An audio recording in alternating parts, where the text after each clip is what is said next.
ជំនះមោហៈដើម្បីពន្លត់នៅភាពអវិជ្ជានៅក្នុងសង្គមយើងដែលកំពុងតែអភិវឌ្ឍនេះដែលពោរពេញទៅដោយបច្ចេកវិទ្យាទំនើបឬក៏សម្ភារៈនិយមមនុស្សយើងភាគច្រើនហាក់បីដូចជា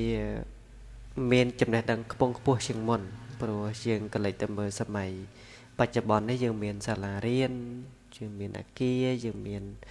អីផ្សេងៗដែលយើងឃើញថាវាខុសប្លែកច្រើនពីសម័យមុនប៉ុន្តែនៅក្នុងពិភពចិត្តវិញ្ញាណវិញយើងជាច្រើនយើងបែរជាកំពុងតែដើរទៅក្នុងផ្លូវងងឹតសូន្យមួយផ្នែកនេះខ្ញុំសូមលើកផ្នែកមួយនៃការវង្វេងទៅលើភាពអវិជ្ជានៅក្នុងនោះដោយសារតែឥទ្ធិពលនៃមោហៈគឺភាពអវិជ្ជានឹងធ្វើឲ្យយើងកើតនៅសេចក្តីវង្វេងមិនដឹងថាខុសឬក៏ត្រូវទេឬក៏មិនស្គាល់ការពិតនៃជីវិតរបស់ខ្លួនឯងឡើយ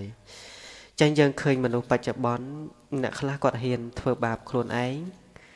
ហ៊ានធ្វើបាបអ្នកដទៃដើម្បីតែផលប្រយោជន៍របស់ខ្លួនឯងតែប៉ុណ្ណោះ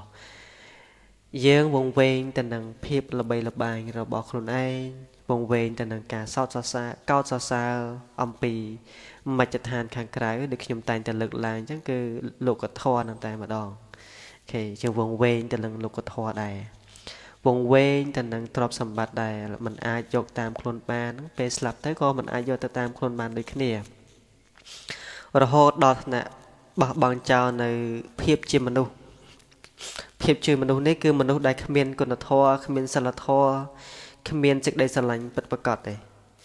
អញ្ចឹងមនុស្សទាំងអស់នោះគឺហ៊ានបោះបង់ចោលទាំងអស់បោះបង់ចោលគុណធម៌បោះបង់ចោលសិលធម៌បោះបង់ចោលសេចក្តីស្រឡាញ់ពិតប្រាកដ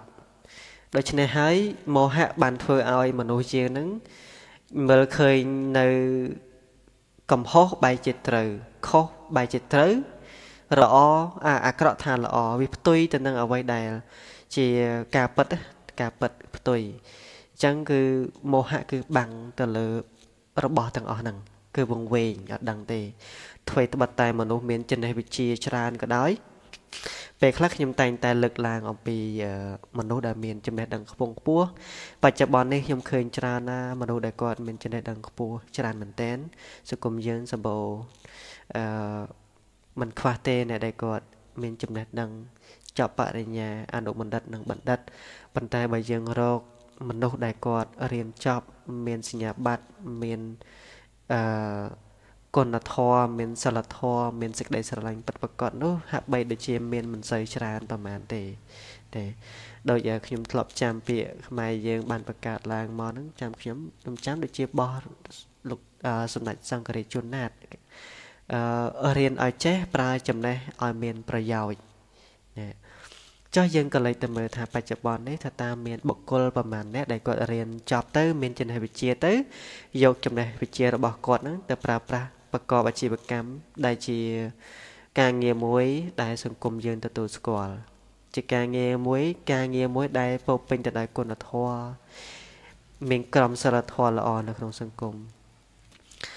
នៅក្នុងព្រះពុទ្ធសាសនាព្រះអង្គសម្ដែងថាមោហៈគឺជាសេចក្តីអវិជ្ជាហើយអវិជ្ជាហ្នឹងគឺជាមេខ្លោងដ៏ធំបំផុតនៃសេចក្តីទុក្ខរបស់យើងនៅក្នុងជីវិត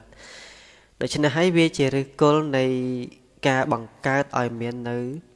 លោភៈគឺសេចក្តីលោភលន់ចង់បានហើយចង់បានទៀតដល់ទៅពេលថ្ងៃណាមួយខកខានកើតឡើងទៅជាទោសៈគឺសេចក្តីខឹងក្រោធការខឹងការគុំគួនហ្នឹងគឺសុទ្ធតែជាសេចក្តីទុក្ខហើយជាអត់ផុតទេ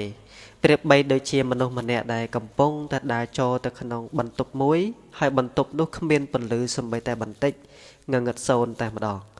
ហើយគេមិនអាចដឹងថាជាអ្វីឡើយនៅពេលដែលគាត់ដើរបុកតុកបុកកៅអីជន់ពោះរងរបួសការឈឺចាប់ខ្លួនឯងហ្នឹងដូច្នេះមោហៈនិងអវិជ្ជាហ្នឹងគឺនាំឲ្យយើងមានទុក្ខគឺបែបហ្នឹងឯងតែបុកតុកតែបុកកៅអីជន់ពោះអីផ្សេងហ្នឹងទៅគឺ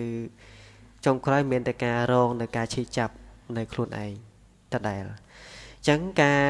កើនឡើងនៅសេចក្តីក្រហល់ក្រហាយក្នុងចិត្តការតូចចិត្តការខឹងសម្បាឬក៏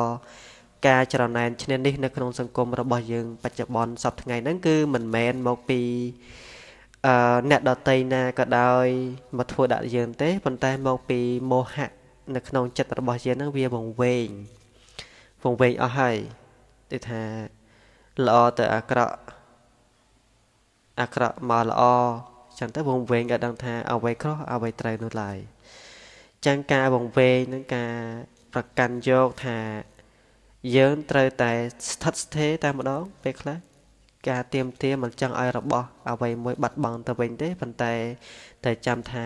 នៅលើលោកនេះគ្មានអ្វីដែលជារបស់ដែលទៀងទាត់ទេគឺអនិច្ចាគឺមិនទៀងតែងតែវិនិច្ឆ័យផ្លាត់ប្រាស់ទៅជារឿងធម្មតា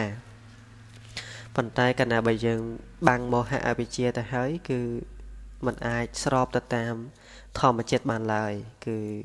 ចង់បានអ្វីត្រូវតែបាននឹងតែម្ដងព្រោះពេលខ្លះរបស់ដែលយើងចង់បានក៏มันអាចសមតាមបំណងគ្រប់ពេលវេលាដែរអញ្ចឹងកាលណាបើយើងគ្មានពន្លឺព្រះអាទិត្យផែនដីនិងត្រជាក់និងងងឹតសូនឈឹងយ៉ាងណាមិញកាលណាបើជីវិតរបស់យើងគ្មានពន្លឺធម៌ល្អគ្មានគុណធម៌ល្អគ្មានសិលធម៌ល្អទេចិត្តរបស់យើងនឹងត្រូវដុតដោយកម្ដៅភ្លើងដែលវង្វេងនៅក្នុងមោហៈគឺសេចក្តីអវិជ្ជានោះផងដែរអញ្ចឹងចូលយើងកុំបណ្ដោយឲ្យជីវិតរបស់យើងដ៏មានតម្លៃមួយនេះលិចលង់ទៅក្នុងភាពងងឹតងងល់នៃមោហៈតទៅទៀតទៅរួចយើងដាស់តឿនខ្លួនឯងឲ្យភ្ញាក់រលឹកតាមរយៈការចម្រើននៅសតិគឺជាការភ្ញាក់រលឹកនិងបញ្ញារបស់យើងជារៀងរាល់ថ្ងៃមុនពេលដែលយើងជឿលើព័ត៌មានណាមួយសូមគិតពិចារណាឲ្យបានច្បាស់លាស់មុននឹងយើងខឹងសូមយើងដកដង្ហើមធំសិនឬក៏ហូបទឹកពី3មួយកែវសិនទៅដើម្បីឲ្យត្រជាក់ឲ្យដង្ហើមរបស់យើងបេះដូងរបស់យើងហ្នឹងកុំឲ្យមានការរំជើបរំជួលឬក៏ញាប់ញ័រអីផ្សេងចឹងទេអញ្ចឹងយើងប្រើជីវិតរបស់យើងបច្ចុប្បន្នហ្នឹងដោយការដឹងខ្លួនគឺសតិតដែលហ្នឹងគឺសតិសំខាន់មែនតើគឺជារបស់តាមការពារយើងគ្រប់កលៈទេសៈទាំងអស់អញ្ចឹងជីវិតរបស់យើងហ្នឹងគឺត្រូវតែដឹងខ្លួនគ្រប់ពេលគ្រប់សកម្មភាពដែលយើងកំពុងតែធ្វើឲ្យដឹងថាបើយើងកំពុងតែធ្វើរឿងណាដែលមិនត្រឹមត្រូវត្រឡប់មកធ្វើរឿងដែលត្រឹមត្រូវកំពុងតែនិយាយភាសាណាមិនល្អត្រឡប់មកនិយាយភាសាល្អនេះគេហៅថាយើងមានសតិគ្រប់គ្រាន់ដើម្បីគ្រប់គ្រងអារម្មណ៍ខ្លួនឯងគ្រប់គ្រងចិត្តរបស់ខ្លួនឯងចឹងយើងមិនមែនរស់នៅតាមការអូសទាញនៃអារម្មណ៍របស់យើងនោះទេនៅពេលដែលយើងមានពន្លឺគឺជាសតិបញ្ញារបស់យើងហ្នឹងគឺជាប្រទីបដើម្បីបំភ្លឺផ្លូវរបស់យើងតើយើងដើរទៅរកផ្លូវខុសឬក៏ដើរទៅរកផ្លូវត្រូវកាលណាបើយើងមានពន្លឺប្រទីបបញ្ញាហើយច្បាស់ណាស់គឺយើងរកផ្លូវត្រូវឃើញតែម្ដងទោះបីជាសង្គមខាងក្រៅវឹកវរប៉ុណ្ណាក៏ដោយឬក៏វង្វេងយ៉ាងណាក៏ដោយក៏យើងមិនវង្វេងមិនវឹកវរមិនញាប់ញ័រទៅនឹងវត្ថុដែលកំពុងតែជ្រួយច្របល់នៅមជ្ឈដ្ឋានខាងក្រៅដែរព្រោះយើងមានការដឹងគ្រប់គ្រាន់ការយល់ដឹងគ្រប់គ្រាន់ការគ្រប់គ្រងអារម្មណ៍របស់យើងគ្រប់គ្រាន់ចឹងហើយចូលយើងរស់នៅក្នុងភាពភ្ញាក់រលឹកចាប់ពីពេលនេះតទៅសូមអរគុណ